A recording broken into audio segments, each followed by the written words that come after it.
Então eu convido a todos para que possamos serenar nosso coração, a nossa mente e pedir a permissão ao nosso Pai Maior, ao nosso irmão Jesus,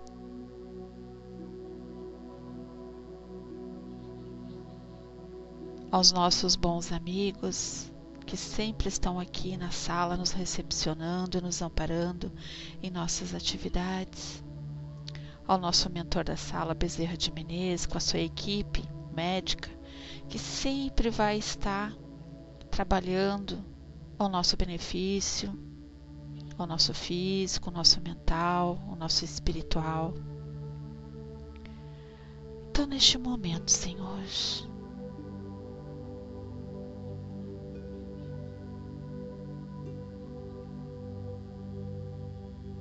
que Jesus nos envolva a todos neste momento. A Deus, a Jesus, agradecendo por tudo que temos e por tudo que recebemos diariamente em nossas vidas. São tantas bênçãos que por vezes nem as percebemos. Obrigada, Pai, por cuidar de todos nós com tanto amor. Obrigada, Mestre Jesus, por teus ensinamentos. Que o estudo de hoje possa nos iluminar e nos fazer refletir sobre nossas ações e atitudes de cada dia. Lembrando-nos de que cada gesto de amor que realizarmos em favor dos nossos semelhantes é mais um passo que damos na direção de nossa evolução espiritual. E mais um passo que damos em tua direção, Mestre. Rogamos a presença dos benfeitores espirituais, nossos mentores, nossos anjos da guarda, a fim de que sejamos amparados e fortalecidos na fé e no amor, esclarecidos para assimilarmos os ensinamentos de hoje. E assim, em teu nome, Mestre amado, em nome da espiritualidade amiga e, sobretudo, em nome de Deus Pai, iniciamos o estudo de hoje. Que assim seja, hoje e sempre. A nossa mensagem de hoje é de André Luiz. Ele nos fala sobre a pior cegueira. Há muita gente que enxerga a provação, mas não vê a oportunidade de ajudar. Enxerga a miséria, mas não vê o auxílio. Enxerga a fome, mas não vê o socorro. Enxerga a doença, mas não vê o alívio. Enxerga o tormento, mas não vê a solução. Enxerga o desajuste, mas não vê o recurso. Enxerga o fracasso, mas não vê o incentivo. Enxerga o desespero, mas não vê o consolo. Enxerga a solidão, mas não vê o apoio. Enxerga o abandono, mas não vê o conforto. Enxerga o desânimo, mas não vê o estímulo. Enxerga o sofrimento, mas não vê o lenitivo. Enxerga o infortúnio, mas não vê o amparo. A privação da vista é prova dolorosa, cujas raízes remotam ao passado de dívidas. Contudo, a pior cegueira é aquela que impede a visão da caridade e não vê o bem que lhe pode fazer. Então essa é a nossa mensagem de hoje. Que possamos tirar esse véu dos nossos olhos e adentrar com o coração, com a alma, com a força de querer aprender e estudar nesse belo estudo que vai nos mostrar todas as nossas fraquezas, tudo aquilo que precisamos mudar internamente, nos libertar dessas correntes, saber lidar com o desconhecido, saber amparar aquele que necessita do amor e da verdadeira caridade. E para que possamos dar continuidade a este belo trabalho de muita luz, de muita fraternidade, eu convido que o nosso amigo Arnaldo possa dar início aos nossos estudos de hoje à tarde, que é Diálogo com as Sombras. Uma ótima tarde para todos, eu desejo paz e luz.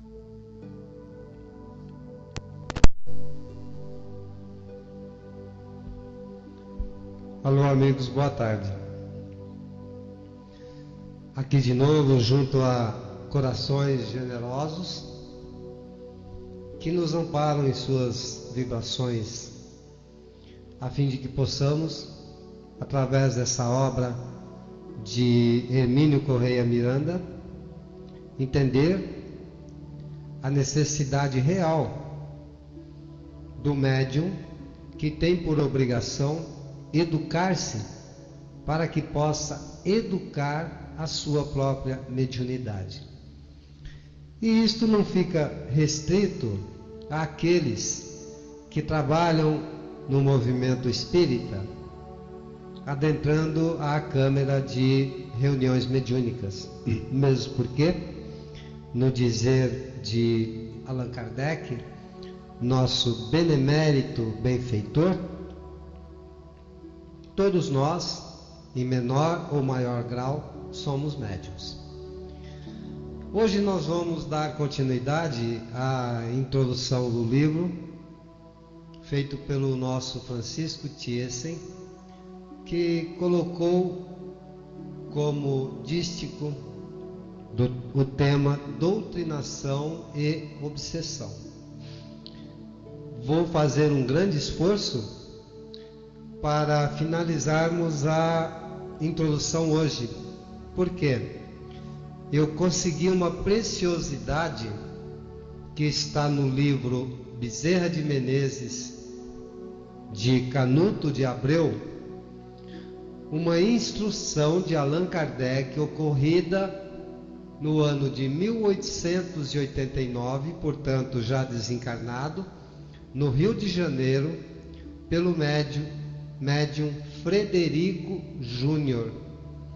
Ela é longa, são 11 páginas, mas a mensagem de Kardec é de extrema importância para o movimento espírita. E não sei porquê, esta mensagem, ditada pelo espírito Allan Kardec através desse médium Frederico, não é muito divulgada dentro do nosso movimento. Vamos tentar, de uma forma bem singela, corrigir esta situação, apresentando as palavras do próprio benfeitor Allan Kardec. Vamos lá. Peço a todos que coloquem na área de texto perguntas que sejam fáceis de responder, tá bom? Coloquem considerações auxiliando-nos para que possamos interagir e aprender. Que façamos aqui na nossa sala, unidos pela doutrina espírita, a verdadeira palestra, que é conversar, debater, discutir, compreender, analisar, refletir, e não somente um bobo falando para um monte de gente que quer escutar e não diz nada. O bobo nesse caso sou eu, não é mesmo? Muito bem. Nos fala assim então Thiessen. O livro Diálogo com as Sombras, a rigor, não necessita de explicações ou apresentações, nem mesmo de interpretações. Tudo nele é de meridiana clareza. O próprio autor justifica cada detalhe, cada ensino ou experiência e suas implicações. À medida que adentra na exposição simples de coisas difíceis, ele não traz revelações especiais, nem ensina princípios não sabidos em espiritismo. No entanto, consegue Hermínio Correia Miranda aglutinar a segura argumentação que faz as pequeninas verdades que as desatenções dos estudiosos nem sempre permitem captar e estereotipar nas mentes e corações, numa leitura ou estudo ligeiro da vasta literatura espírita, mediúnica ou não. Esta parte da introdução tem tudo a ver com a mensagem que nos trouxe a nossa querida Rô agora há pouco. Alguns veem, outros enxergam. Alguns ouvem, outros escutam com atenção. E assim é Hermínio. Ele tem um poder de síntese, de enxergar nas entrelinhas, mesmo das obras de Kardec, aquilo que de real importância nos cabe focar. É claro que na tessitura de um livro desta natureza, o autor nele coloca as próprias ideias, nem sempre concordantes com as de outros autores igualmente editorados pela própria Federação Espírita Brasileira. Hermínio nos dá um show de aula no sentido de exercitarmos a nossa condição, enquanto espíritas, de livres pensadores. Na maioria das vezes, ele lembra que ele não escreve algo objetivando a concordância. Na verdade, a discordância, quando o leva ou o levava a buscar, através de novas pesquisas, uma melhor compreensão, para ele era algo muito gostoso de conviver. Mesmo porque, com a discordância, aparecem novas perguntas. E as perguntas, como nós já cansamos de ouvir até pela mídia, é o que move o mundo. Trata-se, nos fala Thiers, do exercício natural do sagrado direito que cada qual tem de pensar por si mesmo e de abraçar os pontos de vista que lhe parecem melhores. Exatamente como nós mesmos já comentamos com vocês, não é? Temos o direito de ter e de abraçar os pontos de vista que nos parecem melhores. Mesmo porque todos nós estamos em realidades diferentes que nos levam a tirar conclusões diferenciadas. No entanto, uma das coisas que mais me agrada em Hermínio, que muito me chama a atenção, é de que o mestre Hermínio jamais discordou da pessoa, jamais criticou esta ou aquela, o que é ser nossa ou até meta? mesmo determinada pessoa. Avançamos Ele discordava, ele debatia ideias, e isto faz com que não venhamos a criar ambientes que nos tragam situações desairosas, que nos incomodem. Mas como nós não sabemos nem receber elogios, a grande realidade é que ele não entrava nesse campo de não saber receber crítica, porque ele não levava isso como coisa. Não compete à federação censurar opiniões. Aliás, nem mesmo a nenhum de nós outros censurar qualquer tipo de opinião, ainda quando não as encampe ou oficialize. exceto quando entre em choque com os princípios fundamentais da doutrina espírita.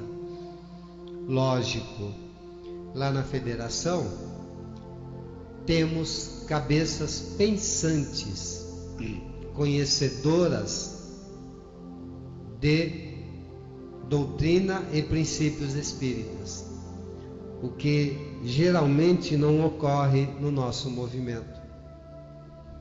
Pela falta de estudo metódico, longo, sério, não podemos nos capacitar para criar confusões emitindo essa ou aquela opinião a respeito de algo que não temos o conhecimento profundo e necessário para discordar e também às vezes até para concordar. Ora, Hermínio Correia Miranda é dos mais seguros estudiosos, defensores e propagandistas daqueles princípios com os quais todos os seus pensamentos se afinam. Assim, deixamos aos nossos leitores o encargo de analisar tudo quanto o autor expõe ou sugere. Eita, encarguinho difícil esse, não é? Porque analisar, Hermínio expõe ou sugere, nos faz pensar que temos que estudar muito para chegarmos ao patamar de conhecimento de Hermínio. Então ainda nos colocamos na condição de aceitar de forma tranquila e benéfica o seu legado, mas ao mesmo tempo ir buscando aqui e ali, garimpando às vezes aquilo que nos mostra a concordância dele para com os princípios fundamentais da doutrina espírita. O interessante é que nós agimos mais ou menos da seguinte forma: mal conhecemos os princípios doutrinários. Estávamos folheando um livro publicado pela USE Sorocaba, já de algum tempo, que nos traz a primeira edição de Livro dos Espíritos. De um lado da página, lado esquerdo francês, do lado direito português. Aí nós nos recordamos que inúmeras vezes já ouvíramos oradores, palestrantes espíritas dizer que a primeira obra do Livro dos Espíritos era uma obra que tinha um total de um pouquinho mais de 500 perguntas.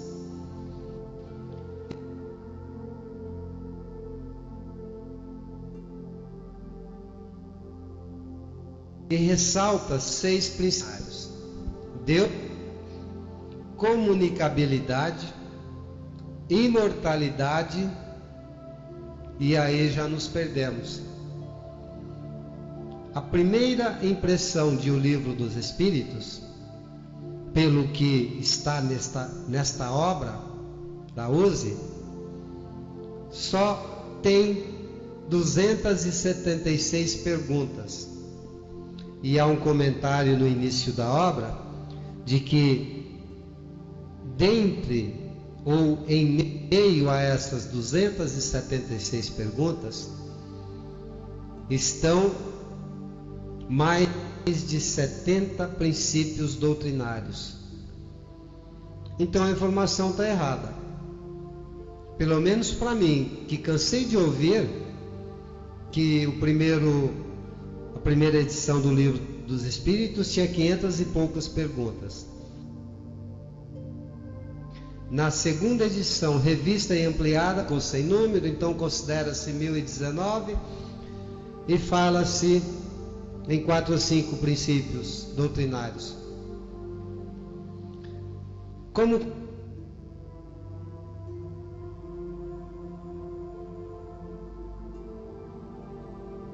compreender isso? Como entender isso?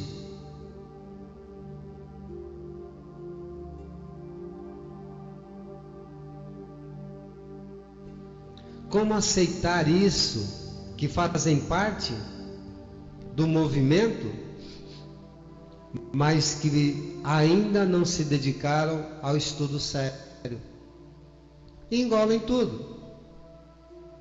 Continuamos e não podemos permanecer como vaquinhas de presépio, balançando a cabeça para cima e para baixo, concordando com tudo. Continuamos e preferimos, pela preguiça, pela inércia, pelo estado de nos encontrarmos corrompidos, porque é assim que o Evangelho segundo o Espiritismo nos apresenta, quando fala da lei de amor.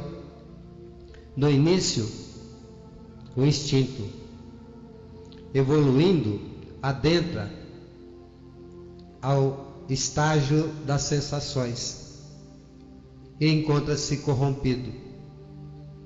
Adiantando-se, adentra aos sentimentos. E quando compreende e começa a exercitar o amor, também entende que o ápice do sentimento é o amor. Saiamos. Fica o convite de adorarmos ouvir palestras. É fantástico, é muito bom.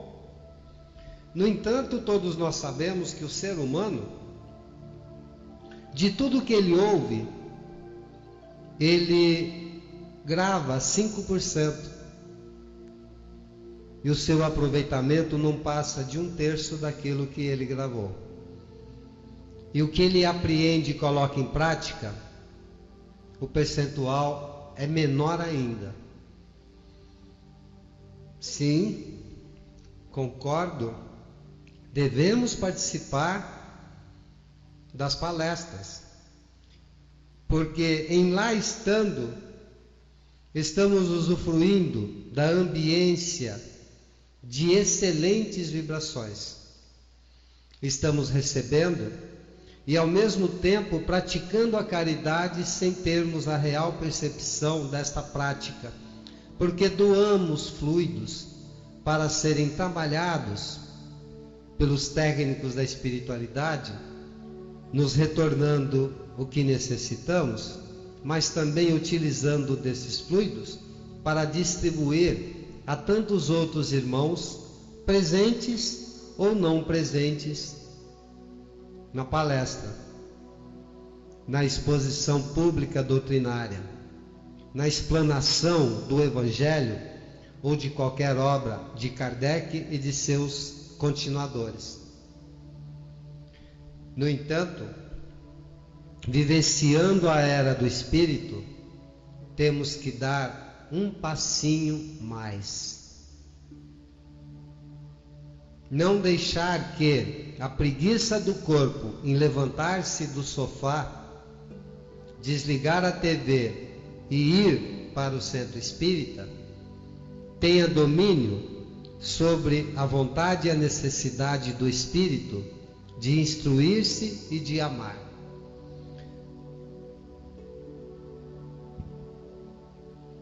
Especialmente, nos fala Thyssen, analisarmos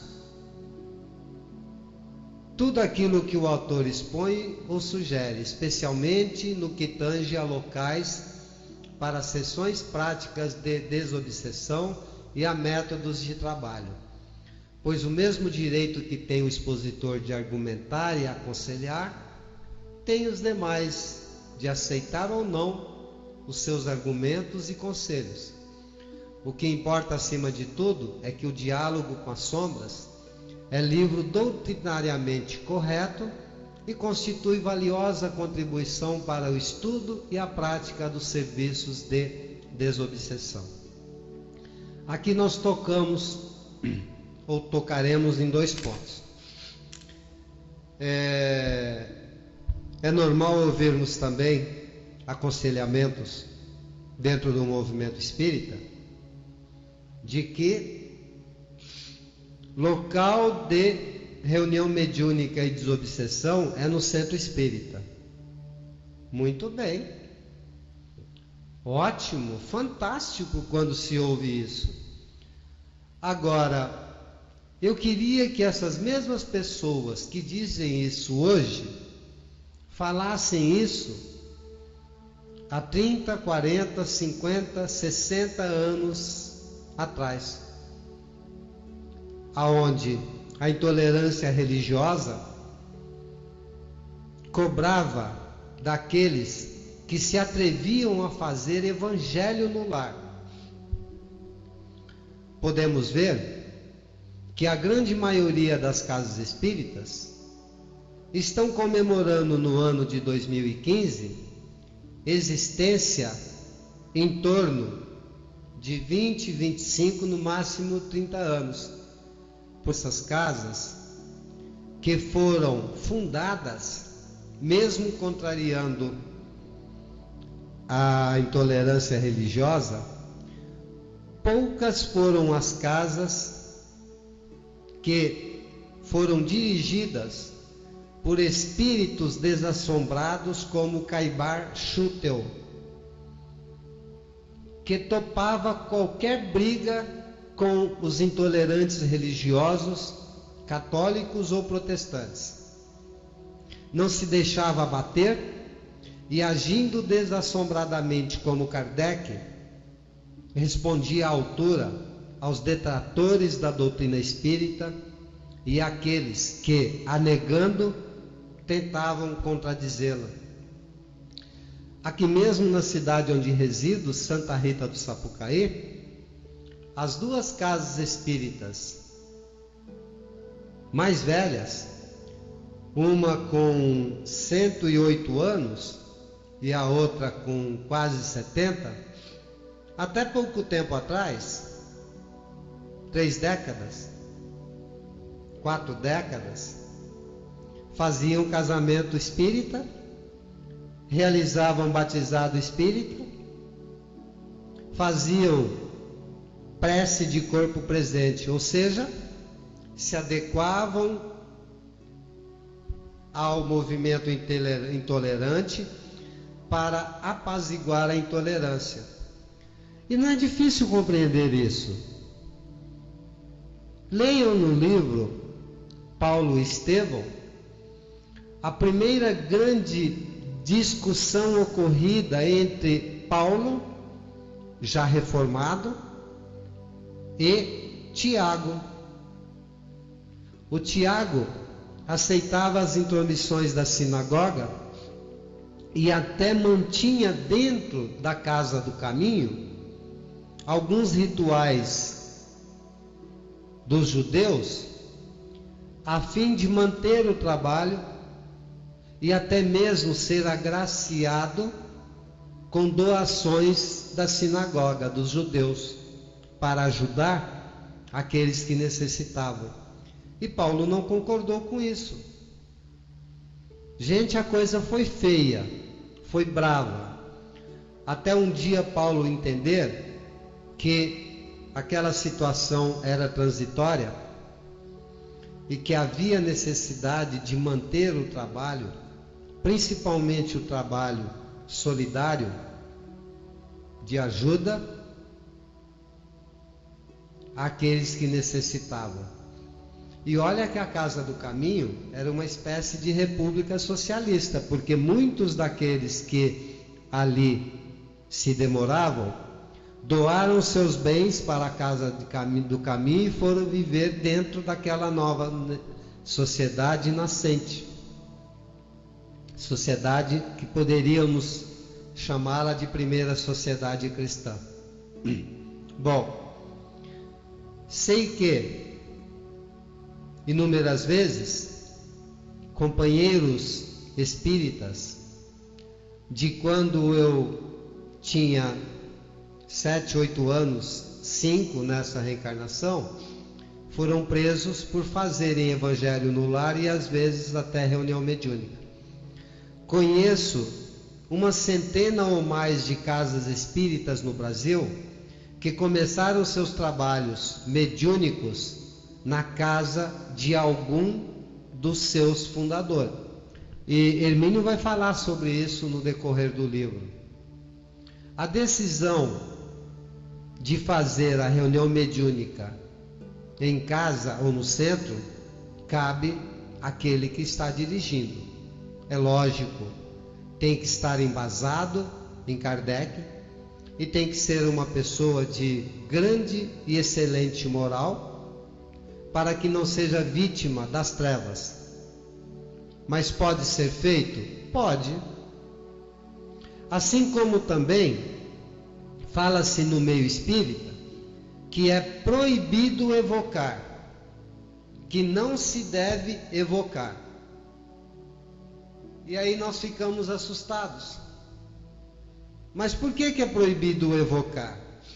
Ah, porque você não vai ter certeza de que quem você evocou é o espírito do evocado e você vai ser triturado por um obsessor.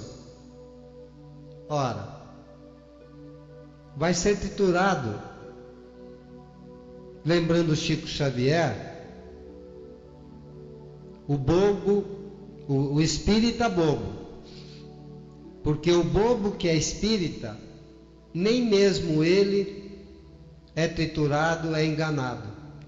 Agora, o espírita bobo, esse é enganado por qualquer tipo de espírito, encarnado ou desencarnado, e principalmente pelo espírito desculpem, mas eu tenho que falar, principalmente pelo espírito de porco que ele é, não é mesmo? Aí, a Rainha Sol está dizendo, ela iniciou as reuniões mediúnicas no centro depois que arrumou um lugar. Primeiramente foi na casa dela, e sempre foi assim, Rainha, sempre. Não há como mudar isso. Nós conhecemos uma cidade que está aqui a 18 quilômetros de Santa Rita, que lá tem 4 igrejas católicas, a cidade tem 12 mil habitantes, 4 igrejas católicas, 25 igrejas evangélicas e nenhum centro espírita. Quando nós tentamos fazer uma palestra e não utilizamos o termo espírita, mas espiritualista, quando numa escola da cidade, porque a ideia nossa era começar a abrir um caminho para implantarmos uma casa espírita. Quando descobriram que era um grupo de espíritas de Santa Rita do Sapucaí, eu não sei quem lá foi à prefeitura, falou com o prefeito, que dirigiu-se à diretora da escola estadual e nos avisaram na véspera de que não poderia ser feito uma palestra evangélica lá no colégio, porque o colégio não estava aberto a reuniões religiosas. No entanto, esse mesmo colégio, no início das aulas do primeiro período do ano e no início do ano, permitia acesso ao pessoal da Igreja Católica para fazer uma missa e de algumas igrejas evangélicas para fazer um culto, mas para espírita foi proibido, não é?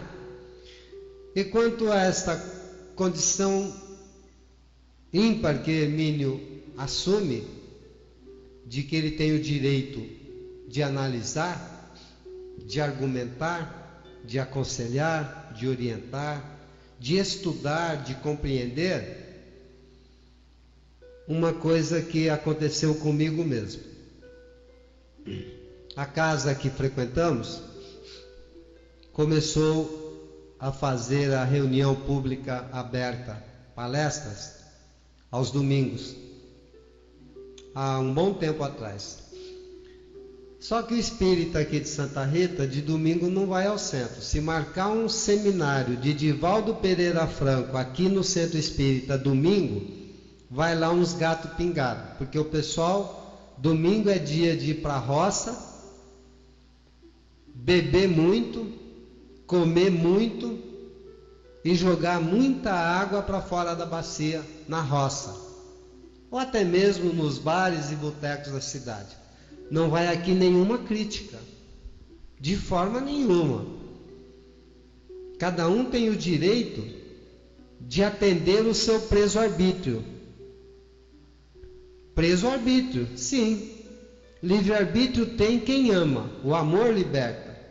Quem ainda se deixa ser conduzido pelo orgulho, egoísmo, vaidade, atender às necessidades primárias da carne, esse está vivendo o verdadeiro preso-arbítrio, porque tudo isso prende, tudo isso leva a cometermos pecado, entre aspas. E aí compreendemos quando Jesus fala de que o pecador está preso, é escravo do pecado que ele cometeu. Mas tudo bem. Começamos a colaborar com as palestras de domingo, 6, 7, 8 pessoas. E graças ao bom Pai, foi crescendo. De repente, novas pessoas, não espíritas, outras espíritas que não se davam ao prazer de atendimento do chamamento da carne, começaram a frequentar. Daqui a pouco nós tínhamos 25, 26 pessoas frequentando a casa aos domingos. Tinham 3 médiuns passistas. E eu já não aguentando, né? Porque eu não consigo ficar de boca fechada. Eu não tenho muito papas na língua. Já chamei o dirigente da reunião de domingo e falei: olha, precisa fazer um curso de passe. Os passistas precisam saber o que é centro de força. Se perguntar para um desses 3 aonde é o coronário, ele vai dizer que é no coração. Nós precisamos fazer um passe para oferecer através do estudo a competência para o trabalho. Ah, não, Arnaldo. Na verdade, o nível escolar deles é pequeno. Ah, tudo bem, mas eles não precisam ficar com leituras fantasiosas, difíceis. É só um curso de passe rápido. Falarmos a respeito de centro de força ou chakras, que virou também uma palavra espírita, mas é hindu, não é? E aí nós aumentamos a quantidade de passistas, principalmente com os que estão chegando, e oferecemos oportunidade de trabalho, porque já estava ficando complicado terminar a exposição doutrinária e depois transmitir passe, porque um dos passistas e o próprio dirigente tinha que estar na roça, na casa do sogro e da sogra, às 11h30, porque era o horário que o sogro almoçava.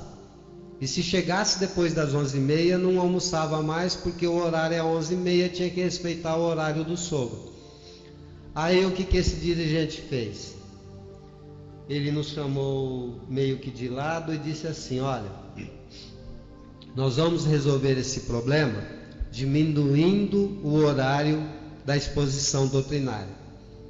Ao invés de você fazer uma exposição doutrinária de 40 a 45 minutos, você faz uma exposição de 20. Aí eu olhei bem para ele e disse assim: você já fez cursinho? Falou: fiz. Quando eu adentrei a faculdade, antes eu fiz cursinho. Eu falei: muito bom. Qualquer cursinho, por mais chifrinho que seja, chega um determinado período aonde é necessário intensificar o estudo para ter no mínimo a mínima condição de entrar na faculdade, a aula é dupla, é de 90 minutos. Aqui a gente já fica na aula simples, de 45. Isso é sinal de que espírita não gosta de estudar mesmo, não é? Vai para o centro à noite, ao invés de prestar atenção na palestra, fica pensando no velho Chico, ou em qualquer outra novela que tenha na TV. Não é mesmo, Márcio? Aí eu disse a ele assim: olha só, você tem o direito de convidar para fazer a explanação doutrinária qualquer pessoa que você queira, não é mesmo? Ele falou: sim. Eu falei: e a pessoa que você convida tem o direito de aceitar ou de recusar, não é mesmo? Sim.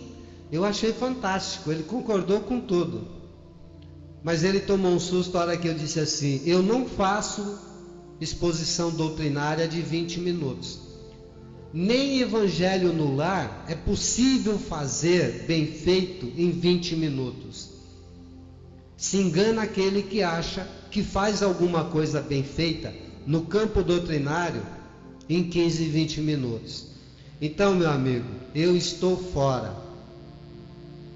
E perguntei para ele: você viu o meu boné por aí? Que boné? Você não estava de boné? Estava sim, em algum canto. Por favor, me devolva que eu estou pegando o meu bonezinho e estou indo embora. Tchau. Voltei lá 4 anos depois, quando ele realmente adequou, com mais médiuns passistas, já eram 7, e nós pudemos voltar a argumentar, comentar, falar, debater sobre espiritismo. Mas ainda me incomoda os 45. Gente, eu sou terrível, não é? Ainda me incomoda os tais 45 minutos. E quando eu passo 45, ele fica batendo no relógio que está no pulso. Eu não acredito. Aí eu faço uma prece, viu? Eu paro um pouquinho, elevo o pensamento e digo assim: Senhor, dá-me paciência, Senhor, porque se me der força eu não sei o que eu vou fazer com ele. Mas vamos lá, gente, vamos seguir. No que tange a locais para sessões práticas de desobsessão e a métodos de trabalho, pois o mesmo direito que tem o expositor de argumentar e aconselhar, tem os demais de aceitar ou não os seus argumentos e conselhos. O que importa acima de tudo é que Diálogo com as Sombras é livro doutrinariamente correto e constitui... Márcio, eu sou desse clube aí mesmo, clube dos chatos. E o que importa, vamos lá, né, Márcio? Acima de tudo é que Diálogo com as Sombras é livro doutrinariamente correto e constitui valiosa contribuição para o estudo e a prática dos serviços de desobsessão espírita. E olha, o trabalho tem sido muito grande, né? Porque espírita não precisa de obsessor, né? Os obsessores estão frequentando templos religiosos, seitas, de qualquer outra denominação. Eles estão desanimados com o trabalho, gente.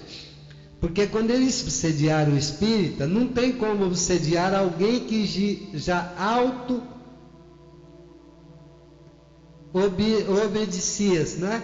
Ou seja, já faz a auto-obsessão. Ai, meu Deus, enrolou tudo. Ele se torna um auto-obsessor. Agora consegui falar. Viu como é difícil? Isso é obsessão, gente. Questão séria para a qual gostaríamos de pedir atenção é a da zoantropia, mais comumente citada como licantropia. o autor trata detalhadamente desse assunto com proficiência, com delicadeza, mas muito eficiente, né? A propósito, recordamos o livro Libertação de André Luiz, quando os originais foram nos enviados. Aqui Tiessen se confirma sendo naquela época dirigente da FEB. O diretor incumbido da análise inicial dessas páginas mediúnicas considerou um tanto exageradas umas afirmativas e detalhes pertinentes a um caso de licantropia. Pediu confirmação ao espírito, André Luiz, e recebeu como resposta uma carta do médium Francisco Cândido Xavier, em que transmitia a solicitação do autor espiritual no sentido de retirar dos originais aquelas palavras que lhe haviam suscitado dúvidas, com a explicação seguinte: se o nosso amigo não pôde admitir isso, é sinal que precisamos aguardar outra oportunidade, pois os leitores, com maior razão, também não a admitirão. As palavras da carta do médium eram essas, mas o sentido exatamente esse. Aqui nós enxergamos, né, mais uma situação curiosa vivida por Chico. Enquanto o diretor da FEB questionou mentalmente ao espírito André Luiz a confirmação disso, né? Que ele já pensou, nossa, isso é loucura, né? Esse cara ficou doido. Esse cara, como já acontece na própria internet, por um grupo aí que adora detratar Chico, André Luiz e Emmanuel, esse cara, pensou o diretor, está materializando o plano espiritual. Talvez ele não tenha prestado atenção em Kardec, aonde Kardec fala que existe no universo Deus e os dois elementos, espiritual e material. O espírito anima e intelectualiza a matéria para ir gerando novos corpos. Ainda não tinha entendido que Kardec, quando fala do perispírito, diz que o espírito é composto de uma matéria quintessenciada. Portanto, não tem como separar espiritual do material, da matéria, né? É muito difícil chegar a um termo de separação. Porque se o espírito, para se manifestar, necessita da matéria que compõe, seja através da matéria elementar, do fluido vital ou da energia, e fluido vital e energia são duas transformações na matéria elementar. Ele necessita disso para compor todos os seus corpos energéticos, que já no dizer de muitos espíritas são 7. Vamos relembrar? De baixo para cima: corpo físico, duplo etérico, que nasce e morre com o corpo físico, perispírito, corpo mental, subdividido em corpo mental inferior, que se relaciona com os corpos inferiores, corpo mental superior, que se relaciona com os corpos superiores. Já deu 5. O corpo búdico e o corpo átmico. Bom, paramos por aí. Porque se hoje a quântica física já fala na teoria das supercordas e admite que essas supercordas estão divididas em 11 cordas, ou supercordas, que compõem a harmonia orquestrada do universo, pouco ainda sabemos. Agora, quando alguém acha que qualquer notícia do plano espiritual é querer materializar o plano espiritual, esquece ele também que o plano material, se não fosse os espíritos encarnados, não existiria.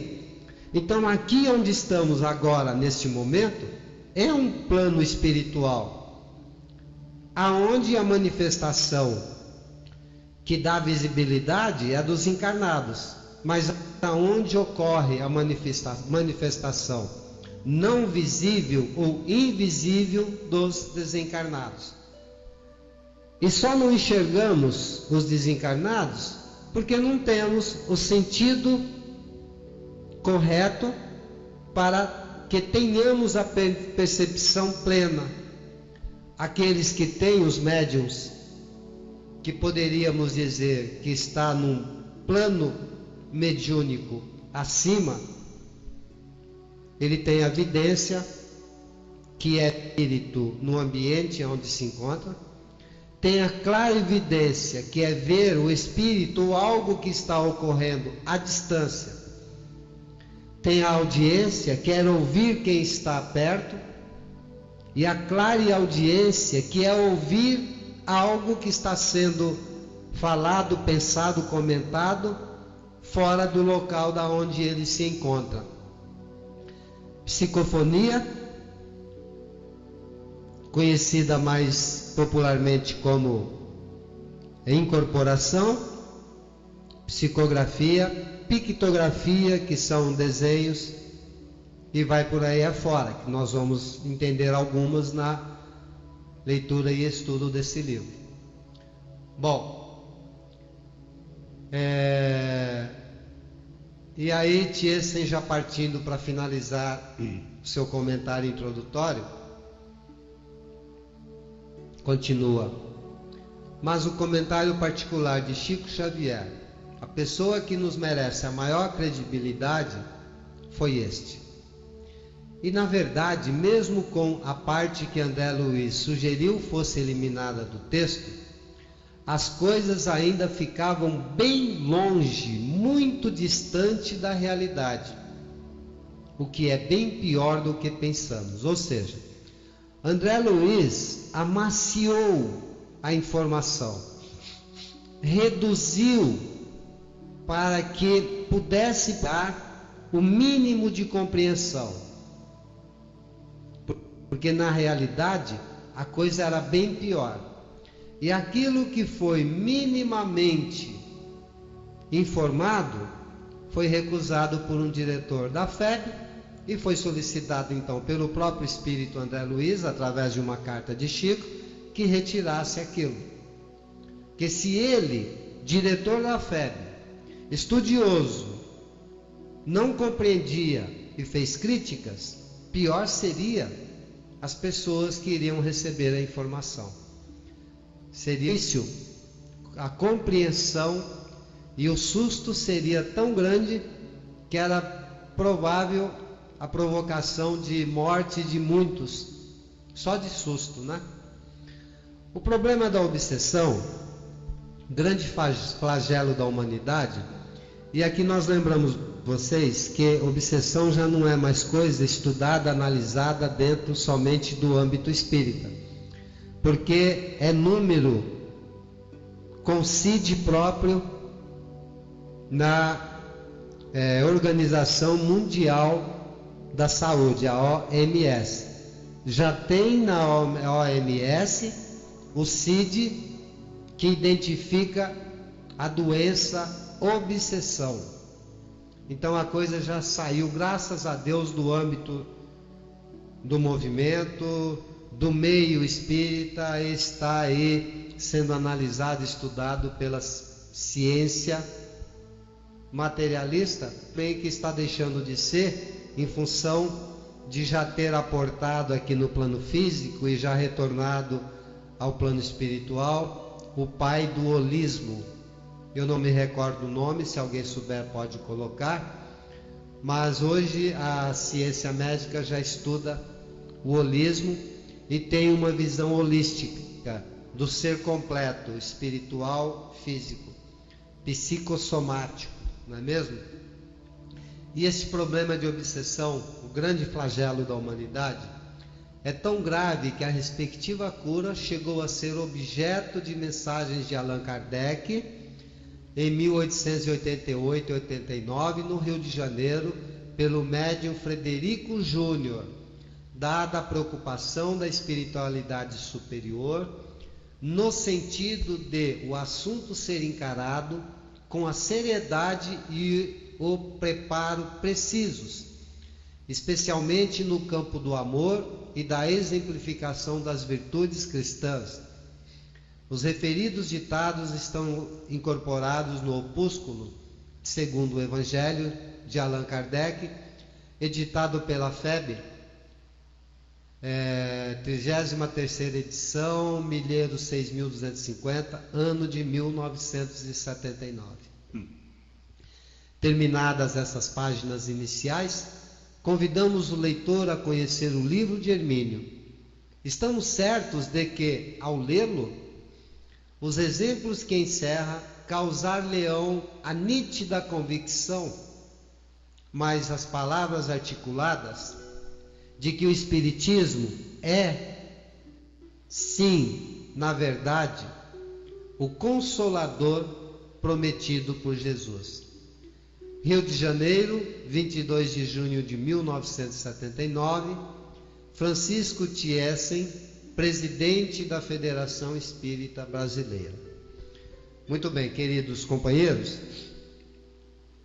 eu vou deixar então as instruções de Kardec, essa joia rara que eu garimpei no livro Bezerra de Menezes, sendo seu autor Canuto de Abreu, para nós fazermos a leitura, o estudo, e aí, se for possível comentar algo, senão nós fazemos somente a leitura,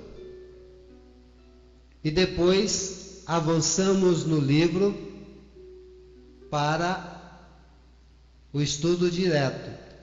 Ao ler esta mensagem de Kardec, ela continua atualíssima, por isso é que precisamos, dentro do nosso estudo, colocá-la no contexto, no propósito de estudo.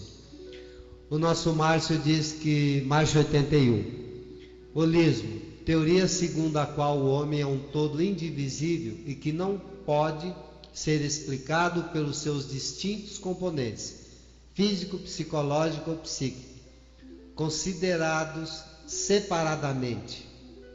Isso é holística, está no Aurélio. Ok, ficamos por aqui então, e já passamos o microfone para nossa Rô fazer o encerramento, vibração e prece final. Agora eu quero pedir desculpas para vocês, de coração, quero que vocês me perdoem. Sexta-feira que vem é feriado, e como eu tenho aqui em casa duas garotinhas, que o meu time de mulheres aqui são 3, né? A esposa e as 2 filhas, nós vamos aproveitar o feriado e sairmos de circuito, viu, Rô? Para um local aonde o sinal de celular pegue só à noite, bem noite, e que não tenha contato nenhum, para que nós possamos realmente dar uma boa relaxada, viver bons momentos em família, com a esposa e as filhas. Então retornaremos, sexta-feira que vem é dia 22, nós retornaremos com o nosso estudo dia 20 de abril. Peço que me perdoem, mas me disseram que eu também sou filho de Deus. Preciso descansar um pouco, mas ter o prazer de convivência com as filhas em ambiente e fora de casa. Deixo aqui um beijo em cada coração que nos ouve pela sala Pautalk e aqueles que terão oportunidade de nos acompanhar acessando os estudos da sala Unidos pela Doutrina Espírita no Pautalk, no Facebook e também no site. Beijo, fui!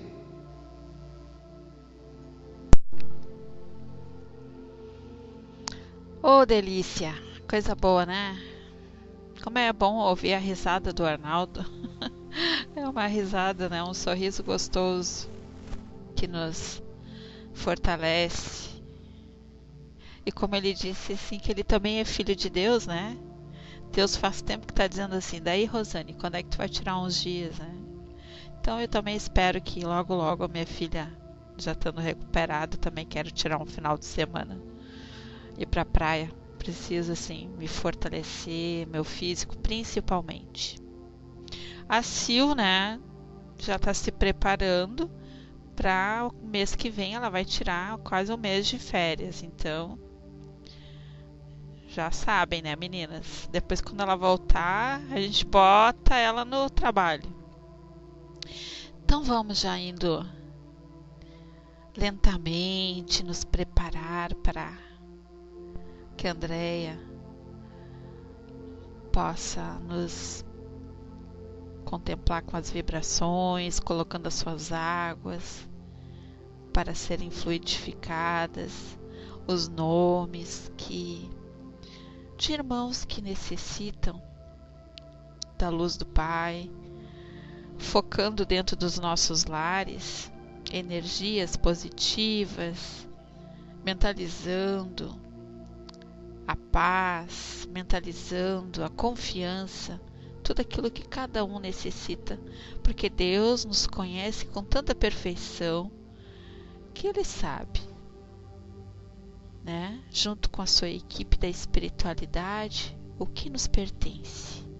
Então eu vou descer para a Andréia entrar com as vibrações. Contigo, Andréia.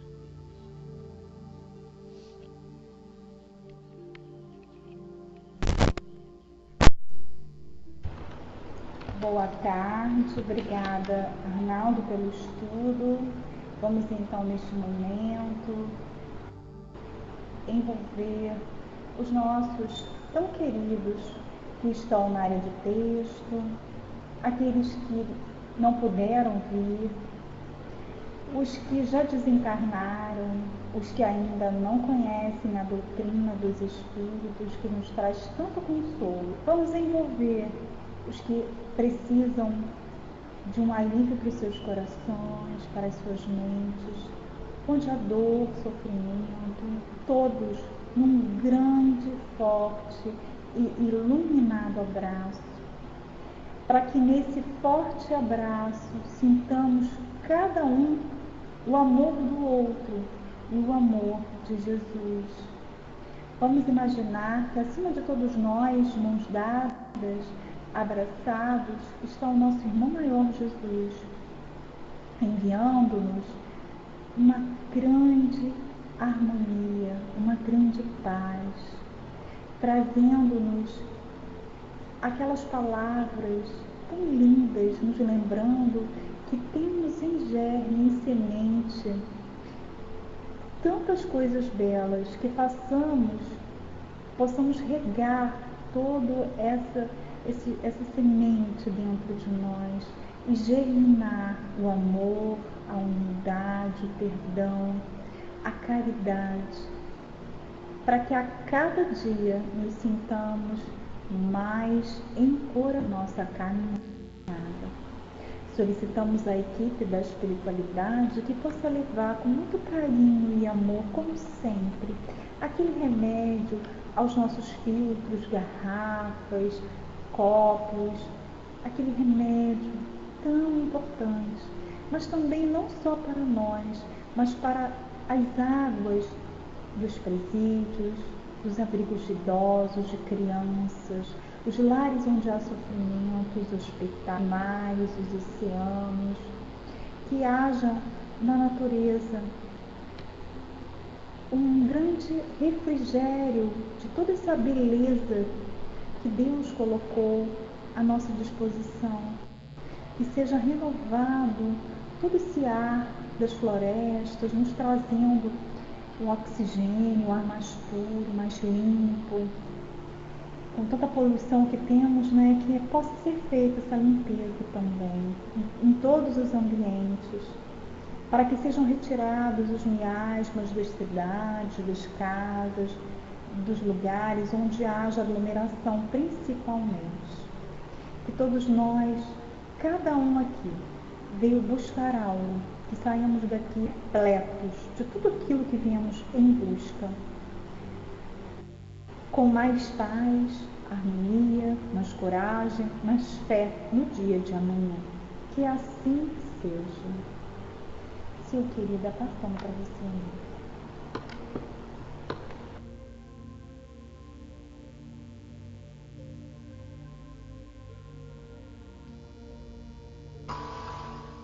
Que assim seja, graças a Deus. Depois dessa vibração maravilhosa, com certeza todos conseguiram recebê-la com muito amor, com muito carinho. Vamos encerrar então esse momento especial de estudo, depois desse estudo maravilhoso, aqui nessa salinha entre amigos encarnados e os nossos amigos desencarnados também, que vieram estudar conosco. Então, sendo assim, encerraremos com uma prece. Deus nosso Pai, vós que sois todo poder e bondade, dai a força àquele que passa pela provação, luz, àquele que procura a verdade. Ponde no coração do homem a compaixão e a caridade. Deus, dai ao viajor estrela guia, ao aflito consolação, ao doente o repouso. Pai, dai ao culpado arrependimento, ao espírito a verdade, à criança o guia, ao órfão o Pai. Senhor, que a vossa bondade se estenda sobre tudo o que criaste.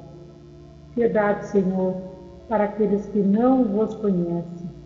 Esperança para aqueles que sofrem. Que a vossa bondade permita aos Espíritos Consoladores derramarem por toda parte a paz, a esperança e a fé. Deus, um raio, uma faísca do vosso amor pode abrasar a terra, deixando-nos beber nas fontes desta bondade fecunda e infinita, e todas as lágrimas secarão, todas as dores se acalmarão, num só coração, num só pensamento subirá até a vós, como um grito de reconhecimento e de amor. Como Moisés sobre a montanha, nós vos esperamos com os braços abertos, ó bondade, ó beleza, ó perfeição, e queremos de alguma forma alcançar a vossa misericórdia. Deus, dai-nos a força de ajudar o progresso, a fim de subirmos até vós. Dai-nos a caridade pura, dai-nos a fé e a razão, dai-nos a simplicidade que fará de nossas almas o espelho onde há de se refletir a vossa santa e misericórdia imagem.